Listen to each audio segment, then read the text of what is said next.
Natuklasan ni Pancho ang katawan ni Aleli sa gubat. Ano nangyari kay Aleli? Natagpo ako siya sa kakahuyan. Nakatakas si Aleli. Kailangan makakuha ulit ako ng dugo ni Narda. Kailangan ko pang mahanap yung bato. Plano niya akong patayin. Pati si Narda.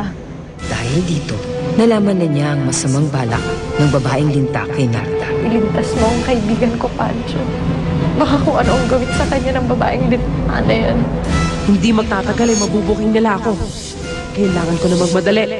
Nagawa pa rin kopyahin ni Lutgarda ang anyo ni Narda. Ano pa problema mo? Ba't kanina ka pang aburito? Tapos umalis ka pa na di mo kinukuha sa kanya bato. Akin ang bato, Ding. Ibigay mo sa akin. Ding! At sa paghaharap ni Narda, Ding at ng impostorang linta, matukoy kaya ni Ding kung sino sa kanila ang tunay na Narda. Siya ang babaeng linta. Ding, ibigay mo sa akin ang bato. Wag, Ding! Sa akin mo ibigay yung bato. Sino ba sa inyo nagsasabi ng totoo? Ako!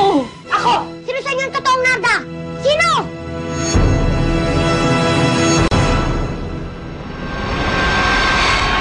Hindi ko ibibigay ang bato hanggat hindi ko nalalaman kung sino nagsasabi sa inyo ng totoo. Ding, sa akin mo ibigay yung bato. Ako ang totoong Narda. Patunayan mo. Nagkakilala tayong ligtas mo ako sa mga tambay. Sinumpit mo pa nga sila, hindi ba? May mga bata nagkarabulan doon.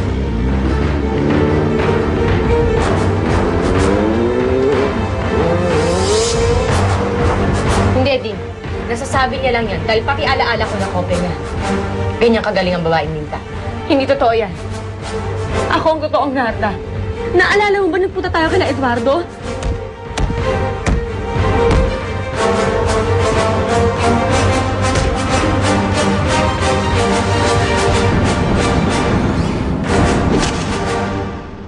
Siya ang impostora, Ding. Nakita mo tong gamit kong saklay? Tignan mo nga yung saklay niya. Gamit ko ang totoong saklay, hindi ba? Dahil inagaw niya sa akin ang saklay ko. Kaya napilitan ako gumawa ng saklay ko para makalabas ng banyo. Para mahabol ko siya. Para hindi niya makuha ang bato. Huwag ka maniwala sa kanya. Dahil ako ang totoong Narda. Hindi!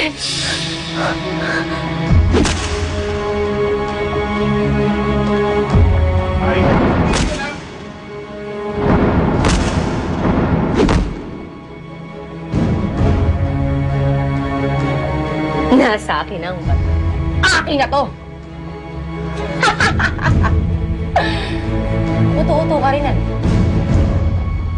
Ako ang babaeng linta. Kinopya ko ang mukha ni Narda. Dahil alam kong sa si Darna.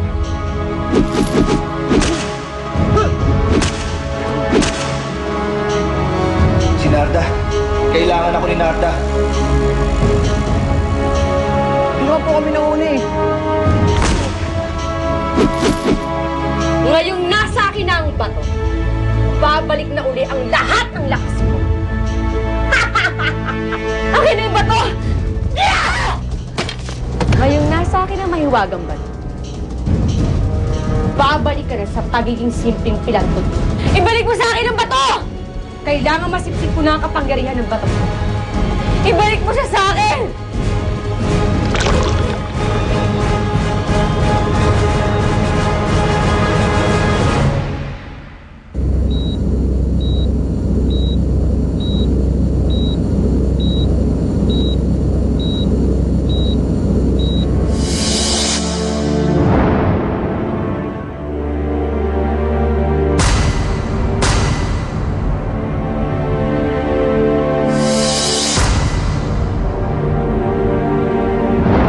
Mahiwagang lalaking ito.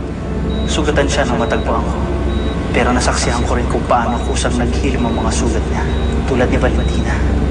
Hindi kaya may kaugnayan ang lalaking ito sa kanya. Bakit ko lang nangyayari sa akin? Bakit hindi ko nararamdaman na lumalakas na ako? Bakit? Ay, buhay. Hindi naman totoong bato yan eh. Candy lang to.